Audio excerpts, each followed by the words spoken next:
Good evening, everyone, and welcome to tonight's live stream. And hope you're doing well. My name is David Aaron, and if you've tuned into my channel, you know that every Wednesday at 7 o'clock or around about there, we go live. And tonight we're going live. I hope you're all doing well, and we're going to have a pretty interesting night. And I'm taking some advice. I hope some of the people that I've been talking to over the week, they gave me some advice. They asked, please, could you make those videos shorter? And man, I'm trying. I really am. I like to give so much detail in what I do. I feel like if I don't give it, I'm not giving you everything that you need. So I'm going to make a big effort tonight to go as quick as we can. We are going to talk about your retirement readiness checklist. If just want to check in here, if everybody can hear me, just give a thumbs up that you can hear me on the live stream so I know that the audio is working. I'd appreciate that. If you have any questions, please go ahead and put your questions or comments in the chat, and I will be able to answer it as we go, because this is actually streaming across LinkedIn, Facebook, and YouTube.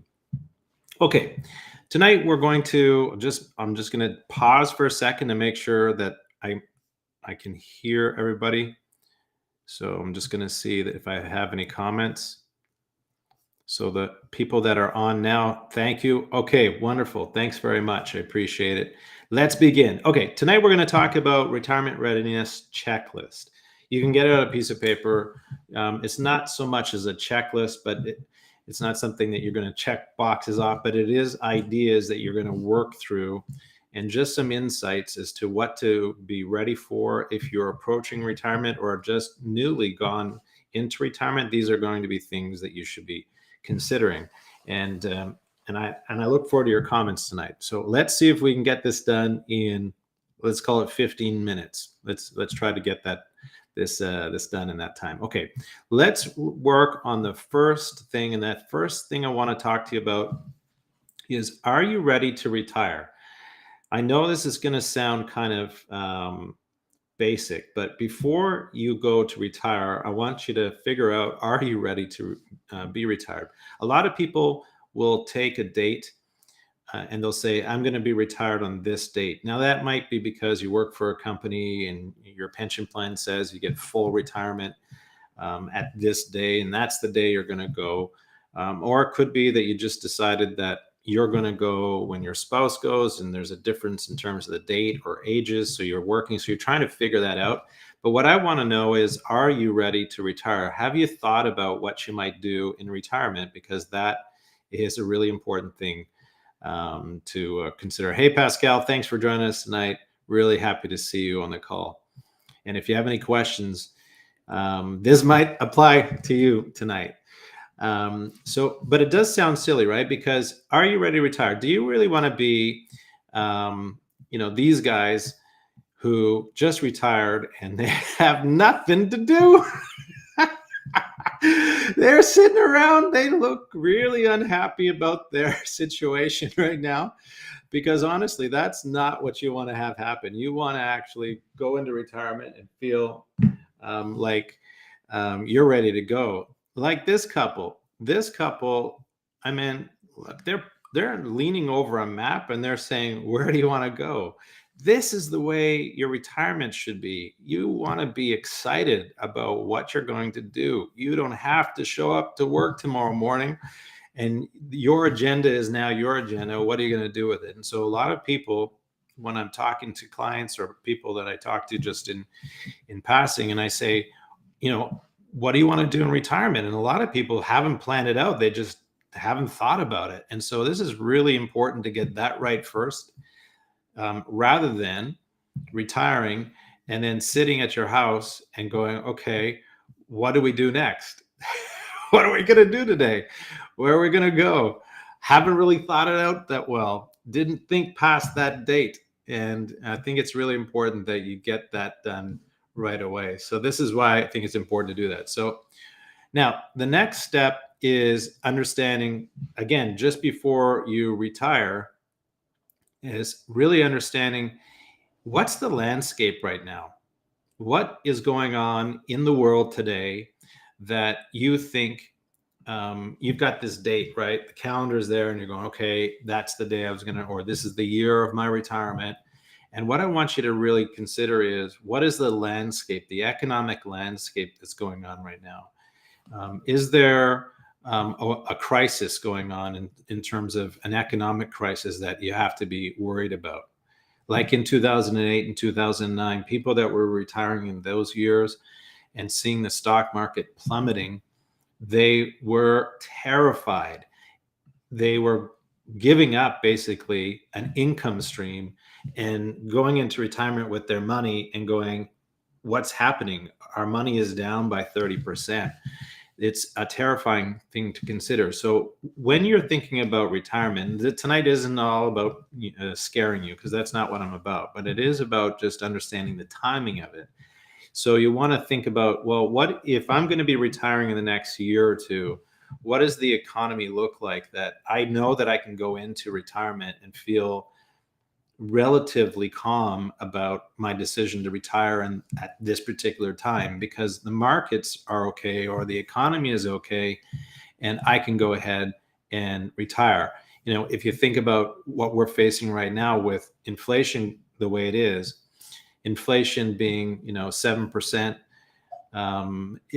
what you're spending on gas is not really what you're probably going to be spending on gas through your entire retirement, but it is right now.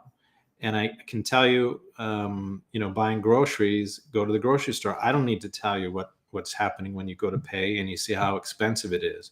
So the question is, does it make sense for you to retire right now?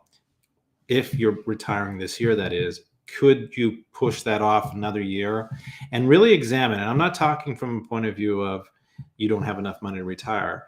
If you've got several $1 million, that's probably not an issue for you if there's a recession going on.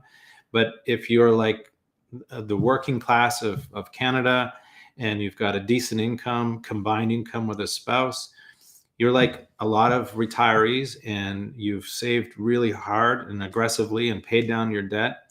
And now you've got a modest retirement coming up. Well, going into retirement with an economic crisis, probably not something you want to do or you want to reconsider. The next thing is, what happens when you leave your employer? So a lot of people have their life insurance with their group plan or with their employer. And when they leave their employer, they're left with the decision to commute their group life insurance to a personal insurance plan. And the way that you do that, it's a grid, it's male or female, and your age and smoker or non-smoker. And that's pretty much it. They don't ask you any medical questions, but you can't take more insurance than you have already.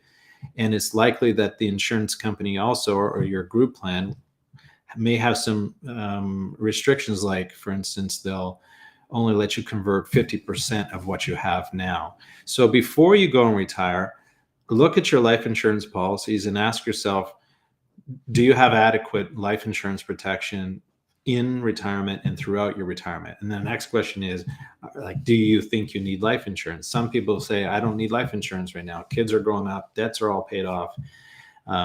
But if you get with an advisor, that advisor might have a financial plan that will illustrate to you how much taxes that are on your estate, and that maybe life insurance might be a good thing. But I don't want to get ahead of myself, but I just want to make sure that you're aware of these are some of the things you need to think about before you just arbitrarily say, that was the date I was working towards, and that date, here it is, and now I'm retiring.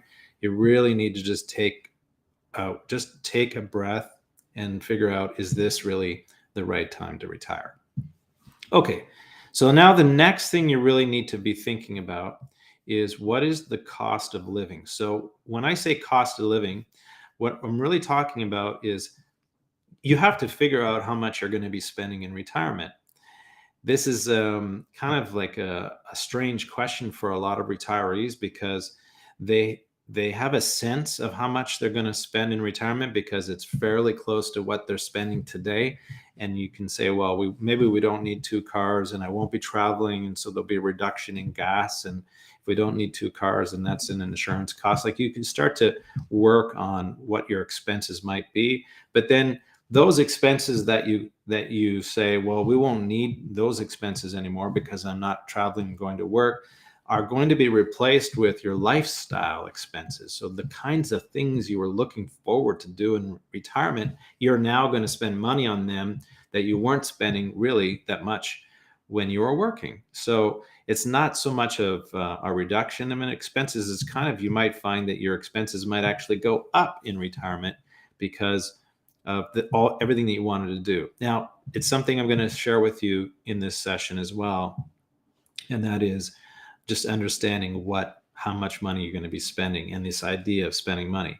So when you're thinking about your lifestyle expenses, you want to include all the travel that you're planning to do, whether it's going to be locally or if you're going to go across Canada or go globally. You want to know that. You also want to build into this right now, because it hasn't been a conversation piece for any retirement plans beyond, a 2%. When I've done financial plans over the last decade, the financial plans have a 2% or maybe as high as a 2.5% inflation factor in a financial plan. Right now, man, you can't have that. It's 4%, 5%, 6% right now for people in their retirement. So what is inflation? So to make the decision to retire now, I want you to reconsider in your calculations the cost of inflation right now for the next year, because it is a true cost. It's not imaginary, and you know that when you go to the grocery store. Okay, just another reminder, if you have any questions, go ahead and put them in there. I want to hear from you. It's important that if you have anything that may not be on the list tonight, and I want to make sure that I answer your questions. Okay, let's move forward. Now, why do you want to know what your lifestyle expenses are going to cost you? Well, because it's kind of tied into how much money you have and how much money you're going to need. So understanding what your expenses are going to be every month and every year in retirement, it's part of your financial plan. Again, I'm talking about those financial plans that I think everybody needs to have. But it also goes into the idea of, well, which investments are you going to use first in your retirement to produce the income stream that you need in retirement? It's also going to help you to understand when you should take your CPP and your old age security, because these understanding how much your expenses are going to be and what assets you're going to use to produce the income is going to allow us to figure out how long your money is going to last in retirement. And this is obviously a key thing, because you don't want to run out of money in retirement. The next thing, you need to put in some real estimations for capital expenditures. Think about retirement. Average retirement is between 26 to 28 years in Canada. So that means you're probably going to have a car replacement, maybe 2 in that time, maybe 3. And you're going to travel. And then also, if you're living in your home, or if you're going to downsize and move to a cottage or to a small place, like a condo or something, you're going to have some expenses that you're going to need to take care of. Especially if you're in a home, you're going to have repairs to the house. You might have to replace a furnace. You might have to replace an air conditioning unit. There's all kinds of things that you have to build into that. And so that's important to build that into that. Now I'm going to throw in something for you to consider in your planning. And that has to do with how you use your money in retirement. So for instance, this is in some of the videos I talked about tax-free savings accounts and how to use money in retirement. Okay, we are in the time of shooting this video, it's February 2022. And what we said was, if you're going to require any large dollar amount expenses in the first, let's say, 5 months of 2022, then you should make that withdrawal in your tax-free savings account in December. So take that money out in December, park it in your checking account, and then when you need to do whatever expense that is, you can pay for it. It's in cash. You've got it ready. And then you've got the room. You can now replace that in the same year you're using the money, right? Because if you wait till now and take the money out now because you need it, let's say in April or May, you can't put that money back in your tax-free savings account. You're going to have to wait till the next year to do it. So it's really important to have sort of an understanding of what your capital needs are year over year and use your tax-free savings accounts wisely. And of course, if you're working with an advisor, those are going to be ongoing conversations about how you are for your cash flow and what kind of need for capital do you have in retirement. And it's not just like a one question that you have before retirement. This is every single year we have those kind of conversations. Okay, now we're going to talk about something that I've talked about when I did seminars for retirees and talking about how to have a successful retirement. And so what I want to share with you is this question: who is this guy? Okay, you are likely going to be spending a lot of time together with your significant other, much more time than you ever have in the years you've been married or just been together. And you can see she's looking at him going, who is this guy? This is really important because, you know, if you haven't developed your own sense of purpose and your own sense of what you want to do in retirement, whether it's hobbies, what your interests are, who your network of friends are, and you get to retirement and then you look over and you're looking at each other and you're like, hey, how are you doing? Who are you? That's probably not going to go that well. And you're going to need to understand that in retirement, you need to have your interests that are fulfilling to you that may not be fulfilling to your significant other. And that's okay, because you still need to have that zest for life and the passion for life and to do things that are really like self-interest here, right? The things that really get you going. And you also need to have things that you share in common that you just love to do with that person. So those things don't change. And it's really important that you develop those well before you move into retirement, because you just all of a sudden don't want to be in retirement and then you say, okay, I'll be in the golf course every day and I'll see you around 3, because I guarantee you that will not go well. That is a recipe for disaster. Okay, moving right along. Let's talk about estate planning. Estate planning before you retire is a big thing to consider. The reason why this is important is because you're now going into a part of your life where you're living off of your own assets that you've built up over your entire lifetime.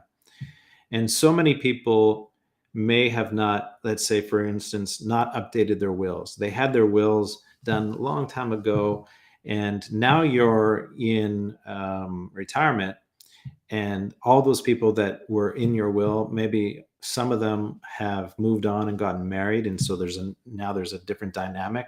Do you want to leave money to the entire extended family?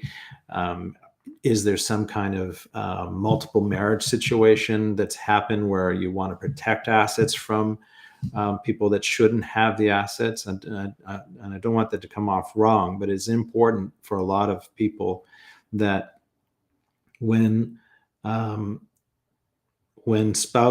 people retire and then, let's say, a spouse passes away, like in the case here where someone is in retirement and then that person passed away and maybe they remarry again, it's really important that you understand what your estate looks like, who you've decided to leave money to, which charities, who are the beneficiaries. Like, you have to go through all of this and make sure that your beneficiaries are up to date, that the beneficiaries are still living, that you put in. Maybe you put a friend or an accountant or a lawyer, and maybe that person's no longer living.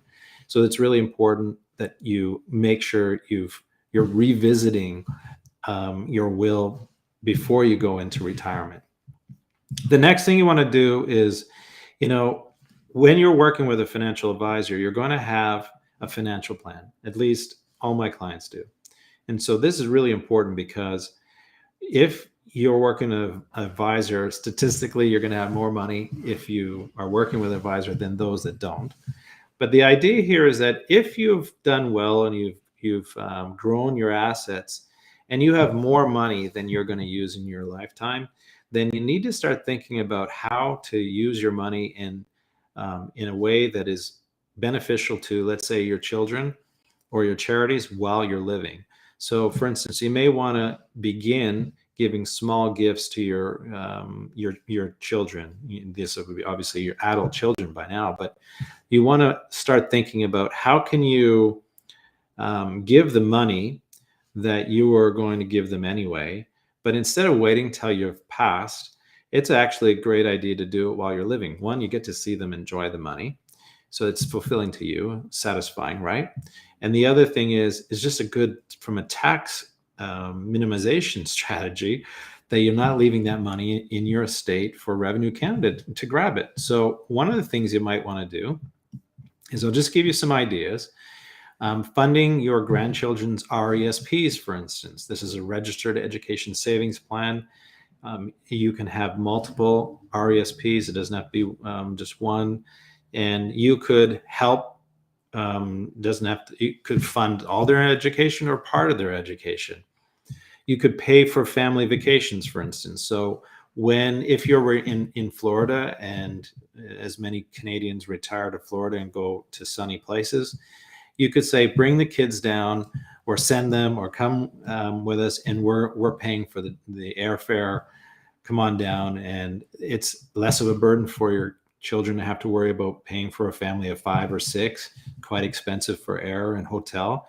So if you've got the money, that might be a useful gift, is to just pay for their travel expenses to come down and spend time with you and enjoy it. And the kids, obviously your grandchildren, would love being in the sun and on the beach.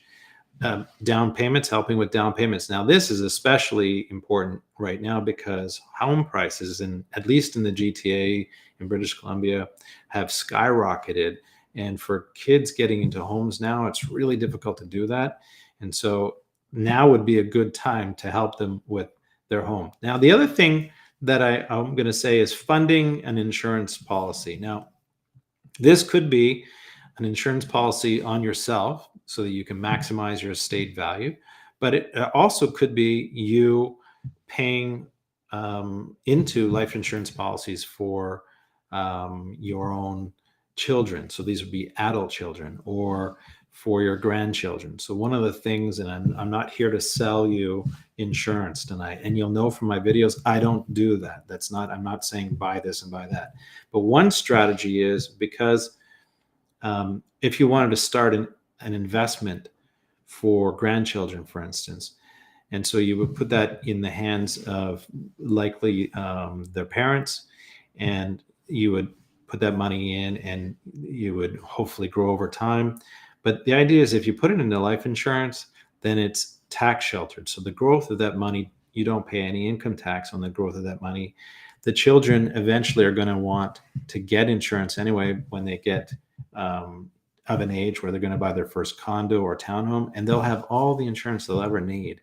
And they'll have so much cash value that you'll have generationally, and this is without getting into, this will be a separate video, but this is how you generationally change the financial picture of your family in one generation by doing some really interesting insurance strategies. Okay. Now, what I'm going to share with you is one thing that I'm going to offer to everybody who is on tonight, anybody that watches this video in the replay, and that is to have a process in place so that if something, the worst case scenario happens, and I like to say, for instance, the worst case scenario would be this happening. In case of an emergency, break glass, and that emergency is either this happening where it's an early death, an untimely death, but you need to have a process that says, what do I do if I retire? And typically when someone is in retirement or before retirement, typically one spouse controls the finances, and it's not about a male-female thing. It's just so happens that, like, you both have your own assignments, right? Somebody looks after the finances, somebody looks after this or other things. And so what happens, and what I've seen in the 20 years, is that if that person that manages the finances passes away, the surviving spouse is trying to figure out, where is everything? Where are all the passwords? Where are all the accounts? Who do I call? And so what's really important, what I want you to know is you need to have a binder. You can't see it here behind me, but there's a binder back there somewhere.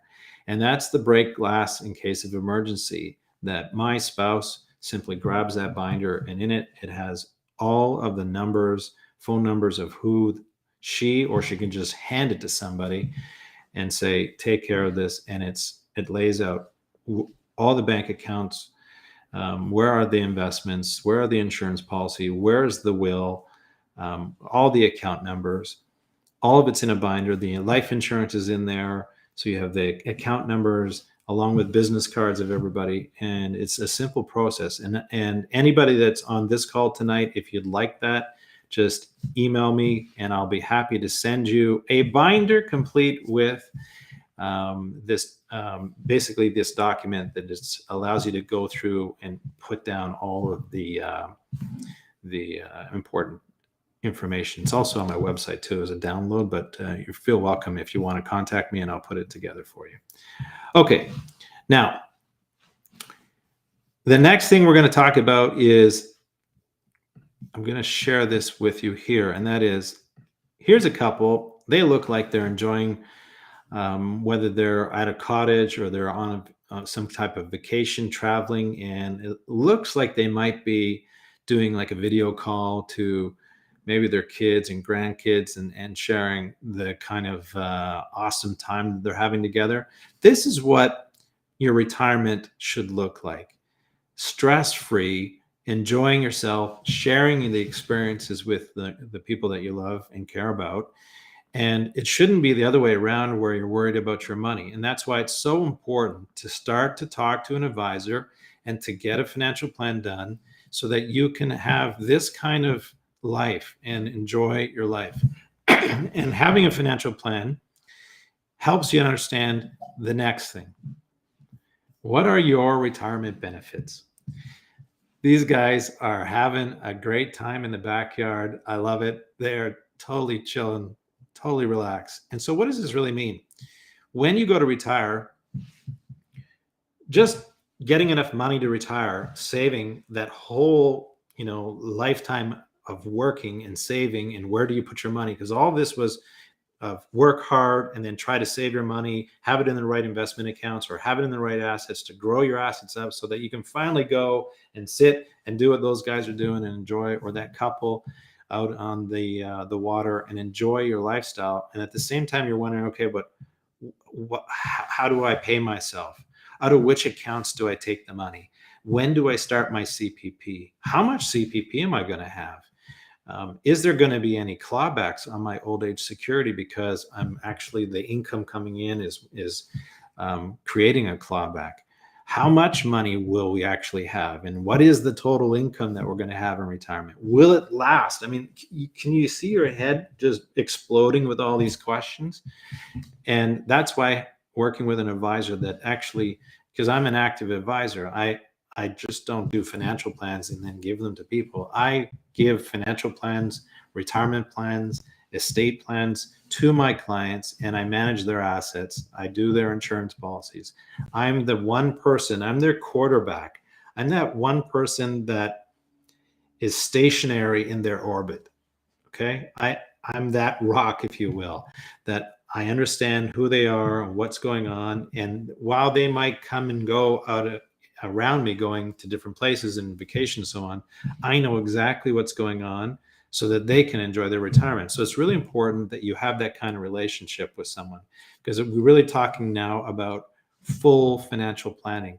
And so for you to actually go into retirement and feel confident and secure, then you really need to have a plan and a conversation so that you can have no fears. The anxieties are just washed away. And I love those conversations when we get to the other end of the planning and you finally say, wow, we're going to be okay. This is great.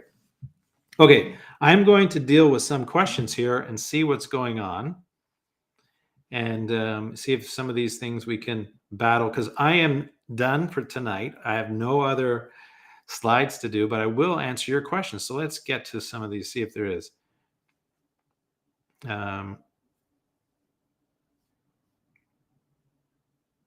Okay, Ian, can I share this with everybody, Ian? I'm just going to put this on the screen. Instead of waiting till I pass on, I know we can give an amount of cash to a child. Is there a limit before Revenue Canada steps in? The answer to that, I'm not sure about if there's a limit. I don't think Revenue Canada has like is that subjective? You have an attribution rule. So when you give money to someone else and they invest that money for 3 years, you have to pay the income tax on that. Similarly, in the video that I just did about the RIF withdrawals, it was, I think, the last video I did. If you have a spousal RIF account that you've been contributing to, and that spouse then does a cash withdrawal above, so you've got your minimum withdrawal. If they do anything above their minimum withdrawal, that tax is attributed back to the spouse that contributed to it. So there is an attribution rule when you're giving money and they invest the money. So that's something you have to be aware of. But in terms of what you can do, Ian, there's actually quite a bit that you can do. The fact that you can loan money to your children, you can gift some of the money to your children, you can pay for some of their expenses. Those are all things that I would encourage you to look at, as opposed to not just investing for them, but you could just look at covering off some expenses for your family members as they're going through their life, because it's so difficult for a young family to afford a home. And right now, groceries is so expensive that it's really pinching their budget. And so now would be the time, if you've got some extra cash, help them out, help with some of their expenses. It's not something that Revenue Canada is going to say. You're helping a family member. That's not a taxable situation here. Hope that helps. And it was a good question, by the way. Rosemary, no problem. I'm going to send you a binder and I hope you enjoy it. Yeah, so that's the last question I think that I can. Yeah, I think that's the last question for tonight. So that's all I have for tonight. I hope that you enjoyed this session. If you have any questions, remember, if you're watching this video again, please like, share, and follow my channel. And if you'd like to have your own binder, please let me know. Just send me an email. I'll be happy to send that to you. No charge, no cost. And if you have any questions about how to use it, please remember just to give me a quick shout. Remember, a financial plan is all about seeing the outcome of your planning decisions before you actually commit to them. I always end my broadcasts by saying we take care of your wealth management so you can take care of what's most important to you. And I think that's, evident in anybody that's ever talked to me. I think family first is an important consideration in all the planning that we do. It's a question I ask everybody. Tell me about your family, and is any of these plans, do you want them to be maximized for your family or not? And so I have clients where they say, no, we're going to spend all the money, and what they do is what they do. And I respect that too. But I think it's important that while you're enjoying your money and living and working in retirement, enjoy spending time with the people you love and care for the most, and delegate the responsibility and the worry of managing your assets to a professional. And that's what we do all day long. And so you can enjoy your life. Thanks so much again for tuning in today. I appreciate the time you were with me. Here's my contact information. I look forward to seeing you next week in the next live stream. Please go ahead and go onto my YouTube channel, where there are, I think now this is be the 55th video for you to enjoy. Thanks again, everybody. I enjoyed the time with you tonight, and we'll see you again soon. Take care. All the best.